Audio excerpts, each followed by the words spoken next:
we go, Oscar. It's been 5 weeks on UFC Fight Island, and while at times it seems like it's been a long time, it seems like it's all wrapping up quickly now, and we're here for the main event of the 5 weeks as far as I'm concerned, UFC 254, and of course, Khabib Nurmagomedov versus Justin Gaethje. I think this fight is as big as anything we've seen on Fight Island at all. Now listen, let's talk about Justin Gaethje first. The challenger coming in, he's excited people, right? I mean, he's this reckless, crazy, wild brawler, but he's refined that a little bit, and he's got the wrestling to go along with it. And so while it seems crazy to think, hey, how can anybody beat this undefeated Khabib Nurmagomedov?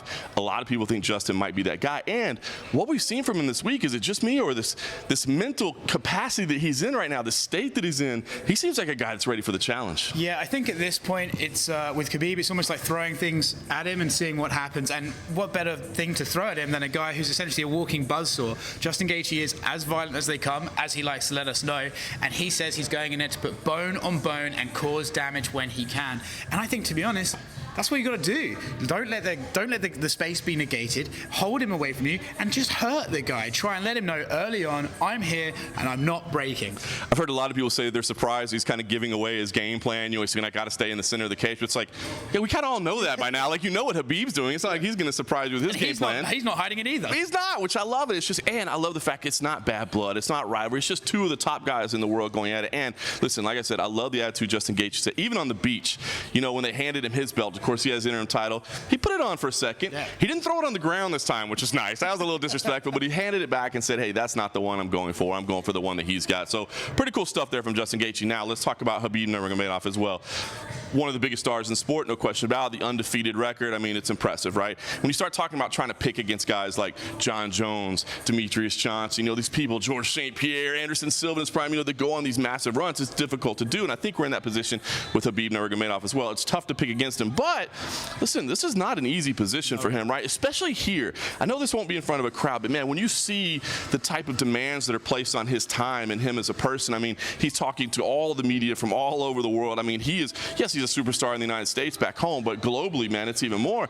There's a lot of pressure on him and a lot of responsibilities on him to kind of carry, you know, this opportunity. Yeah, it's almost like he's kind of got the worst of it. He's come over here and he still gets treated with this crazy adulation from the locals here. The people working at the hotel treat him almost like a ruler himself, but he doesn't have the fan energy inside there to compensate for that. All he has is the stress and pressure. Now, I think the guy's fairly okay with stress and pressure. I don't think he's going to crumble and think, I can't do this anymore. But it's definitely a factor. And I think you asked him at the beach yesterday, and he noted, like, you know, it's got some positives and cons to this. The pressure of the fight is one thing, but it's hard to quantify until you're here. The pressure of how much the people here want him to win, it's almost otherworldly. It really is. And you touched on it there. I mean, I thought at UFC 242, it felt like a pressure cooker for Dustin Poirier. I mean, quite literally, because it was so hot in that tent, it felt like a pressure cooker. Yeah, this is not going to be the case this time at the Flash Forum. It's actually cool inside there. But as you said, the energy of those fans, I felt like Dustin Poirier had to feel like he had the weight of the world against him. He won't have that now. It's going to be kind of more of a neutral site game. So I am excited for this. I think there's a reason that people are going to want to tune in. Of course, it's a special start time back home, 2 p.m. Eastern, of course, in the United States. Are you feeling a lean either way on this one? Because, man, this is such, to me, a 50-50 fight. Well, you know, this is my favorite cop-out answer, and I'm going to use it every single time, John. The best fights in this industry are the ones that you can't call, the ones that you feel like on Tuesday you wake up and think, I'm going for this guy, and on Wednesday you wake up the very next day and think, actually, no, what was I thinking yesterday? What an idiot. I'm going the other way. That's how I feel right now. I feel Justin Gaethje has everything he can to beat Khabib Nurmagomedov, but it's hard to imagine a Khabib Nurmagomedov where he doesn't beat Justin Gaethje. Right. That's exciting to me. That's what I want to see. I want to see, I don't care how long it lasts, just give me mayhem. I enjoy chaos. It's going to be nuts. That's going to be the thing. I think you're right. After it's over, we're going to go, oh, yeah, of course that's what was going to happen. Why didn't I predict that was going to go. So that's the great main event. Listen, we'll just talk briefly about the co-main event because it's a fantastic one. I think it's flying under the radar, understandably so, when you're talking about such a huge, huge main event. But Jared Cannonier, Robert Whittaker, it seems like a middleweight title shot is on the line. Jared Cannonier, kind of the anointed contender by Israel Adesanya, but you can't take away from Robert Whittaker as well and what he's accomplished in his career. And, by the way, speaking to both these guys, mental state off the charts. Man, they both seem to be in great position. Jared Cannonier's out there on the beach in the octagon with his crystals, bringing in the energy of the universe. I mean, Whittaker has that passion. He wants to live in the sun, John. He wants to live in the sun.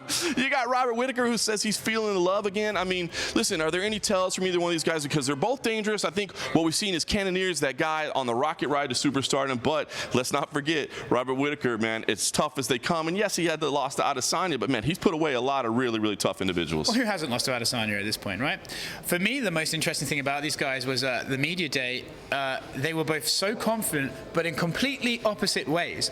Rob came in and went, I'm just going to go fight. He might beat me. I don't think he will. I love that. Jared Cannonier, on the other hand, is coming in being like, I will cause death and destruction, and I will destroy the world. It's fascinating to listen to the pair of them, to see mutual 100% confidence in completely different ways. I think that's a barn burner. Yeah, that really is. I do too. I think it's going to be a fun fight. I think that's a great co-main event flying under the radar, but how do you not? Khabib Nurmagomedov, Justin Gaethje. I see no way that this fight isn't fun. Again, 2 p.m. Eastern start time for the pay-per-view back in the United States. Oscar Willis from the Mac Live, John Morgan from MMA Junkie. We'll be here on Fight Island. Stay tuned to both of our sites for full coverage of UFC 254.